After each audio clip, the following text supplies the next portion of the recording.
வணக்கம். Big topic with Karthik Mayakumar. V A. Durai இவர் ஒரு பிரபலமான தமிழ் சினிமா தயாரிப்பாளர். அந்த மனுஷனோட வாழ்க்கை ஆரம்பிச்சது எங்கேயும், ஆனால் இப்போ முடிவு நோக்கி போயிட்டு இருக்கல. இந்த நேரத்தில் எவ்வளோ கீழே போக முடியுமோ போய்கிட்டு இருக்கேங்க. அந்தளவு கஷ்டப்பட்டு இருக்காரு. இதை பற்றி தான் முழுக்க இந்த வீடியோவில் பேச போகிற நிகழ்ச்சியில் போகலாம்.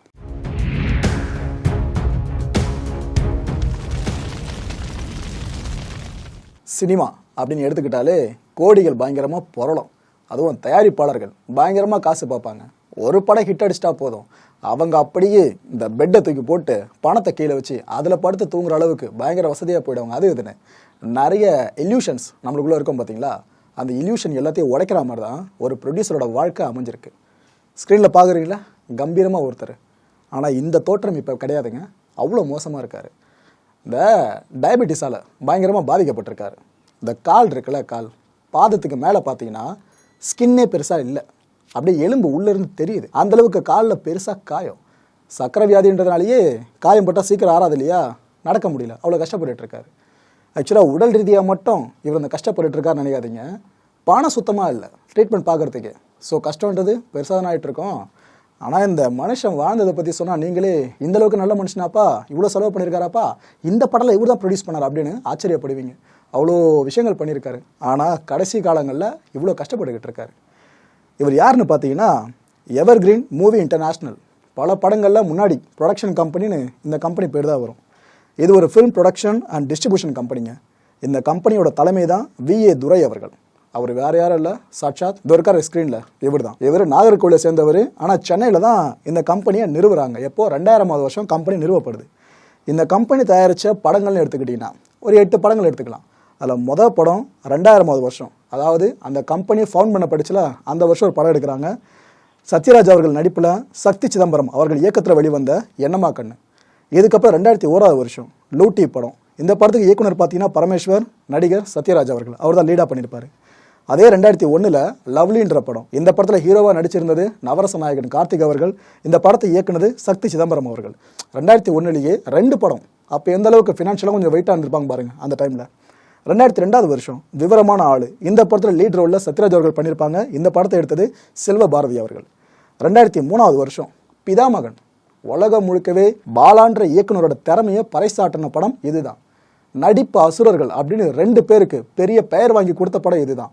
ஒரு பக்கம் விக்ரம் சார், இன்னொரு பக்கம் சூர்யா சார். அப்பேற்பட்ட படத்தை தயாரித்தது வேறு யாரும் இல்லை, வி.ஏ. துரை அவர்கள் தான். 2003 இந்த படம் ரிலீஸாக இருந்துச்சு. 2004 கேப்டன் விஜயகாந்த் அவர்களை வச்சு பண்ண படம் தான் கஜேந்திரா. இந்த படத்தை இயக்குனது சுரேஷ் கிருஷ்ணா அவர்கள். பாஷா படம் இயக்குனர் பார்த்தீங்களா, அதே சுரேஷ் கிருஷ்ணா அவர்கள் தான். 2004 2009 வருஷம் பார்த்தீங்கன்னா நாய்க்குட்டி அப்படின்ற படம். இந்த படத்தை இயக்குனது சத்யஜி அண்ட் நடித்தது செல்வின். கடைசியாக 2016 எடுத்துக்கிட்டிங்கன்னா காகித கப்பல் அப்படின்ற படம் வெளிவந்துச்சு. இந்த படத்தில் நடிச்சிருந்தது அப்புக்குட்டி அவர்கள். இந்த படத்தை இயக்குனது எஸ். சிவராமன் அவர்கள். இவ்வளோ படங்களை ஒரு ப்ரொடக்ஷன் கம்பெனி எடுத்திருக்கு, வி.ஏ. துரை அவர்கள் எடுத்திருக்காரு அப்படின்னா கேட்குறவங்களுக்கு எப்படி இருக்கும்? பெரிய பெரிய படமாக இருக்கேப்பா, 8 படங்களும் பெருசு இல்லைனாலும் ஒரு சில முக்கியமான படம்லாம் பெரிய படமாக இருக்கு, நல்லா காசு பார்த்துருப்பாரு அப்படின்னு நினைப்பீங்க. அதாங்க இல்லை. ஆரம்பத்தில் வெளியே வந்த 3 படங்கள் மட்டும்தான் இவருக்கு ப்ராஃபிட்டை கொடுத்துருக்கு. அதுக்கப்புறம் முழுக்க லாஸ் மட்டும்தான். குறிப்பாக பிதாமகன் படம் இருக்குது, அந்த படம் எடுத்தும் அவர் லாஸ்ட்டில் தான் சிக்கியிருக்காராம். இந்த ஃபோட்டோவை பார்த்ததும் என்னப்பா லெஜெண்ட்ஸ்லாம் ஒரே ஃபோட்டோவில் இருக்காங்க அப்படின்னு நீங்கள் நினைக்கலாம். உண்மை அதுதான். கிட்டத்தட்ட ஒரு பக்கம் பார்த்தீங்கன்னா சுரேஷ் கிருஷ்ணா அவர்கள், இன்னொரு பக்கம் வைரமுத்து அவர்கள், நடுவில் பார்த்தீங்கன்னா வாலி ஐயா அவர்கள், சூப்பர் ஸ்டார் ரஜினிகாந்த் அவர்கள், அங்கே கடைசியாக ஒருத்தர் நிற்கிறார்ல, அவர் தாங்க வி.ஏ. துரை அவர்கள். இது இந்த பாபா படம் இருக்குல்ல, அந்த படத்தோட மேக்கிங் சார்ந்து அந்த டைமில் எடுக்கப்பட்ட புகைப்படம். பாபா படம் சார்ந்த ஒரு புகைப்படத்தில் எதுக்காக இவர் இருக்கார் வி.ஏ. துரை அப்படின்னு கேட்டிங்கன்னா, இந்த படத்தில் வி.ஏ. துரை அவர்கள் எக்ஸிக்யூட்டிவ் ப்ரொடியூசராக ஒர்க் பண்ணியிருந்தாருங்க. அதாவது ப்ரொடக்ஷன் கம்பெனி இது கிடையாது, பட் இந்த ப்ரொடக்ஷன் டீம் இருக்கும் பார்த்தீங்களா, அதில் எக்ஸிக்யூட்டிவாக இவர் இந்த படத்தில் இருந்தார். இவர் எப்படி இதுக்குள்ளே வந்தார்னா, டைரக்டர் எஸ்.பி. முத்துராமன் அவர்கள் இருக்காங்களே, அவர்கிட்ட 25 ஆண்டுகள் வரைக்கும் ஏடிஏ அசிஸ்டன்ட் டைரக்டராக ஒர்க் பண்ணவர் தான் வி.ஏ. துரை அவர்கள். ஸோ அதில் கிடைச்ச அனுபவத்தின் மூலமாக தான் தயாரிப்பு நிறுவனத்தையே அவர் ஆரம்பிச்சிருந்தார். எஸ்.பி. முத்துராமன் அவர்கள் கூட 25 ஆண்டுகள் பயணம் பண்ணியிருக்காருன்னா, ரஜினிகாந்த் அவர்கள் கூட எவ்வளோ வருஷம் அவரோட பயணம் இருந்திருக்கும் பாருங்கள் வி.ஏ. துரை அவர்களுக்கு. ஏன்னா ரஜினிகாந்த் அவர்களை வச்சு அதிக படங்களை கொடுத்தது எஸ்.பி. முத்துராமன் அவர்கள். ஸோ இதனாலேயே நட்பு இவங்க 2 பேருக்குள்ளே பெருசாக இருந்திருக்குங்க. ஸோ அதனால தான் பாபா படம் சார்ந்த அனௌன்ஸ்மெண்ட் வெளியே வந்தப்பவே வி.ஏ. துரை அவர்களை எக்ஸிக்யூட்டிவ் ப்ரொடியூசராக உள்ளே கொண்டு வந்துட்டார் ரஜினி அவர்கள். வி.ஏ. துரை அவர்கள் கிட்ட இருக்க ஒரு ஸ்பெஷாலிட்டி என்ன தெரியுமா? மற்றவங்க கிட்ட ஹெல்ப் பண்ணிட்டு கேட்டதே இல்லையா. இவர் இந்த ப்ரொடியூசராக கொடி கட்டி பறந்துட்டு இருந்தார்ல, அந்த டைம்லேயே ஒருத்தர் கிட்ட கூட போய் நின்று எனக்கு இந்த உதவி வேணுங்க பண்ணுங்க அதுன்னு கெஞ்சறது கேட்கறது எதுவுமே இல்லாமல் இருந்திருக்காரு. ஆனால் அந்த மனுஷனோட வாழ்க்கை இப்போ எப்படி நம்ம மாறி இருக்கு? சாமானியர்கள் யாராவது ஹெல்ப் பண்ண மாட்டாங்களா? இவ்வளோ கஷ்டப்பட்டுட்டு இருக்கேன், அவங்களால முடிஞ்ச பணத்தை கொடுத்து உதவி பண்ண மாட்டாங்கன்னு மனுஷன் கெஞ்சிக்கிட்டு இருக்காரு. இந்த பிதாமகன் படம் இருக்குது பார்த்தீங்களா, அது எடுக்கும் போதே பிரச்சனை அவ்வளோ பெருசாக போச்சுங்க. எல்லாம் அந்த ஃபினான்ஷியல் ப்ராப்ளம்ஸ் தான் அவர் கழுத்தை நெரிச்சிருக்கு ஒரு கட்டத்தில். அந்த படத்தில் நடித்த நடிகர்களுக்கு சம்பளம் கூட கொடுக்க முடியாமல் அவர் அவ்வளோ தவிச்சிருக்காரு வி.ஏ. துரை அவர்கள். ஆனால் இந்த படம் பார்த்தீங்கன்னா பெஸ்ட் தமிழ் ஃபிலிம் இந்த கேட்டகரியில் ஃபிலிம்ஃபேர் அவார்டை ஜெயிச்சிருந்துச்சு. அந்த விருது வாங்கினது வேற யாரும் இல்லை, வி.ஏ. துரை அவர்கள் தான். ஆனால் இந்த பணப்பிரச்சனை ஒரு கட்டத்தில் பெருசாக மாறுது. பாலா அவர்கள் சார்ந்த முருகல் நிலை இன்னும் பெருசாக போகுது. ஒரு கட்டத்தில் பாலா அவர்களுக்கு எதிராக வழக்கே தொடர்ந்துட்டாரு வி.ஏ. துரை அவர்கள். இந்த கமல் சாரை பொதுவாக சொல்லுவாங்கள்ல, சினிமாவில் சம்பாதிக்கிற காசை சினிமாலே போட்டுருவார்ப்பா அப்படின்ட்டு. இவரும் லிட்டலாக அதே தான் பண்ணியிருக்காரு. ஆனால் ஏதோ ஒரு இடத்துல மிஸ் பண்ணியிருக்காருங்க. ஏன்னா எந்த அளவுக்கு அவர் சம்பாரித்து வச்சுருந்தாரோ அது எல்லாத்தையும் வித்துட்டார். இப்போ ஜீரோவில் இருக்கார்.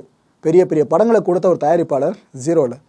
கிட்டத்தட்ட 6 வீடுகள் இவருக்கு சொந்தமாக இருந்துச்சு. இப்போ ஒரு வீடு கூட கிடையாது. நம்ம சென்னை போரூரில் பார்த்தீங்கன்னா 8 கிரவுண்டுக்கு இடம் இருந்துச்சு. அந்த நிலத்தையும் வித்துட்டார். எல்லாமே சினிமா படம் எடுக்கிறதுக்காக தான் எல்லாத்தையும் வித்துக்கிட்டு இருந்தார். இப்போ மனுஷன் நடு ரோட்டில் தவிச்சுக்கிட்டு இருக்காருங்க. சொந்த வீடு கிடையாது, வாடகைக்கு வீடு எடுத்து கூட தங்க முடியாத நிலைமைக்கு அவர் தள்ளப்பட்டிருக்காரு. 6 மாதங்களுக்கு முன்னாடி வரைக்கும் ஓரளவு நல்லா தான் வந்திருக்காரு உடல் ஆரோக்கியம் சார்ந்து. ஆனால் அந்த டைமில் என்ன ஆயிருக்குன்னா, சர்க்கரை வியாதியால் அவர் தவிக்கிறது அப்போ தான் கொஞ்சம் கொஞ்சமாக தெரிய வந்திருக்கு. காலில் காயப்பட்டு அது ஆறாமல் அப்போ தான் தெரிய வந்திருக்கு. இந்த கால் எலும்பு இருக்குல்ல, அது வெளியில் தெரிகிற அளவுக்கு வேதனை ஒரு மாதமும் பெருசாக வந்துட்டே இருந்து இப்போ அந்த காட்சியை பார்க்கவே முடியல. இந்த கான்டென்ட்டை ரிசர்ச் பண்ணுறதுக்கு நிறைய வீடியோஸ் ஃபோட்டோஸ்லாம் வெரிஃபை பண்ணும். அதில் அந்த காட்சியை பார்த்து எங்களுக்கே மனசு கேட்கலங்க, அவ்வளோ மோசமாக இருந்துச்சு. ஸோ துரை அவர்கள் இப்போ ரொம்ப கவலைக்கிடமான நிலையில தான் இருக்காங்க. அதில் எந்த விதமான திரிபுகளும் கிடையாது. உண்மை அதுதான். சொந்த வீடு இல்லைன்னு சொன்ன பார்த்தீங்களா, வாடகைக்கு வீடு எடுத்து தங்கிறது கூட காசு இல்லைன்னு சொன்னல. ஸோ இந்த நேரத்தில் பார்த்தீங்கன்னா ஒரு நண்பர் ஒருத்தர் தான் உதவி பண்ணியிருக்காரு, குமார்னு சொல்லிட்டு. அவரோட உதவியின் பேரில் தான் ஒரு வீட்டில் வச்சு பார்த்துக்கிட்டு இருக்காங்க. ஆனால் அவங்களும் எவ்வளோ நாளைக்கு பார்த்துக்க முடியும்?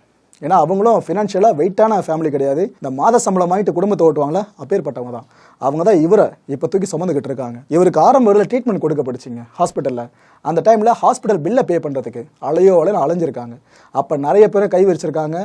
ஒரு மனுஷன் முன்னாடி வந்து ஹெல்ப் பண்ணியிருக்காரு, அசிஸ்டண்ட்டை அனுப்பிச்சி விட்டு. வேறு யாரும் இல்லை, இயக்குனர் வெற்றிமாறன் அவர்கள். வெற்றிமாறன் அவர்கள் நிதி உதவி பண்ணி இந்த ஆரம்ப கட்ட சிகிச்சை அப்படின்றது இவருக்கு மேற்கொள்ளப்பட்டு முடிஞ்சிருக்கு. ஆனால் டயபெட்டிஸ் அப்படின்னாலே நாள்பட்ட பிரச்சனை இல்லையா, தொடர்ந்து ப்ராப்ளம்ஸ் வந்துட்டே இருந்திருக்கு. நிறைய சேனல்ஸ்க்கு இவர் தொடர்ந்து பேசிக்கிட்டு இருக்காருங்க, பேட்டி கொடுத்துக்கிட்டு இருக்காரு. இந்த வயசில் அவர் முடியுதோ இல்லையோ, ஆனால் பேட்டி கொடுத்துக்கிட்டு இருக்காருல, அதுக்கு ஒரே ஒரு காரணம், பார்க்குறவங்க யாராவது ஹெல்ப் பண்ண மாட்டாங்களா அப்படின்ற இயக்கத்தில் மட்டும்தான். அந்த பேட்டிகளில் அவர் சொல்லியிருக்க விஷயம் ஒன்று தொகுத்து ஒன்று நான் சொல்கிறேன். இதெல்லாம் கேட்டு முடிச்சதுக்கப்புறம் உங்களுக்கே மனசு கரைய ஆரம்பிச்சிடும். ஏன்னாப்பா இவ்வளோ தூரம் கஷ்டப்பட்டு இருக்காரு அப்படின்னு சொல்லிட்டு. முதல்ல என்னன்னா, தயாரிப்பாளர் சங்கம் இருக்குல்ல, இவங்க ஆரம்ப கட்டத்தில் உதவிக்கரம் நீட்டியிருக்காங்க. கிட்டத்தட்ட 5 லட்சம் ரூபாய் வரைக்கும் சங்கத்தினரே திரட்டி இவருக்காக கொடுத்துருக்காங்க. எதுக்காக இவருக்காக கொடுத்துருக்காங்கன்னு சொல்கிறேன்னா, ஹாஸ்பிட்டலில் இந்த பில் பே பண்ணுற ப்ரொசீஜர்லாம் இருக்குல்ல, அங்கே டைரெக்டாக பைசா அவங்க அனுப்பிவிட்டு இருக்காங்க. எல்லா விதமான செலவும் அங்கே முடிஞ்சிட்ருக்கு, மருத்துவ செலவுகள்லாம். ஆனால் இவருக்கு கை செலவுக்குன்னு ஒரு பைசா கிடையாது. சரிங்க, இவ்வளோ தூரம் கஷ்டப்படுறீங்க, நடிகர்கள் கிட்ட நீங்கள் எடுத்த படங்களை நடித்த முக்கியமான நடிகர்களாக இப்போ எங்கெங்கேயோ இருக்காங்களே, அவங்ககிட்ட கேட்டால் ஹெல்ப் பண்ணுவாங்களே அப்படின்னு கேட்டால் அதுக்கு என்ன சொல்கிறாரு, இல்லைங்க என் கஷ்டம் தெரியும் எல்லாருக்கும், தெரிஞ்சும் நடிகர்கள் கண்டுக்க மாட்டாங்கன்னு ஆதங்கத்தை பதிவு பண்ணியிருக்காரு. அதான் நிறைய பேர் நம்ம பசங்களாம் இருப்பாங்களே, ஸ்க்ரீனுக்குள்ளே இருட்டு கொட்டைக்குள்ளே போயிட்டு தலைவனை தேடிக்கிட்டு இருப்பாங்க பாருங்கள், அவங்களுக்கெல்லாம் இந்த வார்த்தைகள் கண்டிப்பாக மனசில் ஏறணும்னு நம்புகிறேன். நடிகர்கள் இவர் எடுத்த படங்களில் பெருசாக நடித்த நடிகர்களே கூட இவர் பெருசாக கண்டுக்கல. தனக்கு ஆரம்பத்தில் உடம்பு சரியில்லாமல் இருந்தபோது கூட கொஞ்சம் நடக்க முடிஞ்சுதான். ஆனால் இப்போது சுத்தமாக நடக்க முடியல. ஏன்னா அந்த காயத்தை நாங்கள் பார்த்தோம். அதான் நாங்களே அவ்வளோ அழுத்தமாக சொல்கிறோம், சுத்தமாக அவரால் நடக்கவே முடியல. இந்த கால் புண்ணாகி இருக்குல்ல, இதுக்காக வைத்தியம் பார்க்கறதுக்கு கையில் காசு சுத்தமாக இல்லை. இப்போ அதுக்கு என்ன பண்ணுறதுன்னு மனுஷன் கண்ணீர் வடித்தபடியே பேட்டி கொடுத்துக்கிட்டு இருக்காரு. சினிமாவில் சம்மந்தப்பட்டவங்க கொஞ்சம் காப்பாற்றுறாங்க அப்படின்னு அவரே பதிவு பண்ணுறாருங்க. ஆனால் 1-2 நடிகர்கள் சேர்ந்தது மட்டும் சினிமா இல்லை, 1-2 இயக்குநர்கள் சேர்ந்தது மட்டும் சினிமா இல்லை, 1-2 தயாரிப்பாளர்கள் சேர்ந்தது மட்டும் சினிமா இல்லை. சினிமான்றது வியாபார ரீதியாக பார்த்தீங்கன்னா டாப்பில் இருக்கிறது. ஆனால் அவருக்கு ஹெல்ப் பண்ணுறது குறிப்பிட்ட ஒரு சில நடிகர்கள் மட்டும்தான். இயக்குநர்கள்னு இப்போ வரைக்கும் இவருக்கு பர்சனலாக ஹெல்ப் பண்ண மாதிரி இப்போ இருக்க தகவல் வெளியே வரல. ஆரம்பத்தில் வெற்றிமாறன் அவர்கள் பண்ணியிருக்காங்க, அதுக்கப்புறம் ஒரு பேரை எங்களுக்கு கேட்கல. மருத்துவ உதவி பண்ணுங்கன்னு இவர் அந்த பேட்டிகளில் பகிரங்கமாக கண்ணீர் மல்க கேட்டுக்கிட்டு இருக்காரு. ரஜினி அவர்கள் எனக்கு 40 ஆண்டுகால நண்பர்னு ஒரு இன்டர்வியூவில் பதிவு பண்ணியிருக்காரு. அது மட்டும் இல்லை, அவர் உதவுவார்னு நான் ஆழமாக நம்புகிறேன். சினிமாவில் ரொம்ப நான் செலவழித்து ஏமாந்து போயிட்டேன் அப்படின்னு முன்னாடி அவர் பண்ண தப்புகள் இருக்குது பாருங்க, தப்புகள்னு சொல்ல முடியாது, அவரை ஹெல்ப் பண்ணுறதா நினச்சி ஒரு சில விஷயங்கள் பண்ணியிருக்காரு. ஆனால் அது கடைசியில் இப்போ அவர் யோசிச்சு பார்க்குறப்ப தப்புன்ற மாதிரி வந்து நின்றுருக்கு. நடிகர் சூர்யா அவர்கள் 2 லட்சம் ரூபாய் வரைக்கும் கொடுத்து உதவி பண்ணியிருக்காங்க. யாருக்கு? வி.ஏ. துரை அவர்களுக்கு. நடிகர் கருணாஸ் அவர்கள் 50,000 ரூபா கொடுத்துருக்காரு. நடிகர் சத்யராஜ் அவர்கள், ஏன்னா வி.ஏ. துரை அவர்கள் தயாரித்த படங்களில் சத்யராஜ் அவர்கள் எவ்வளோ படங்களை பண்ணியிருந்தா நான் முதல்ல உங்களுக்கு லிஸ்ட்டை போட்டு காமிச்சிருந்தேன். சத்யராஜ் அவர்கள் 25,000 ரூபாய் கொடுத்து உதவி பண்ணியிருக்காரு.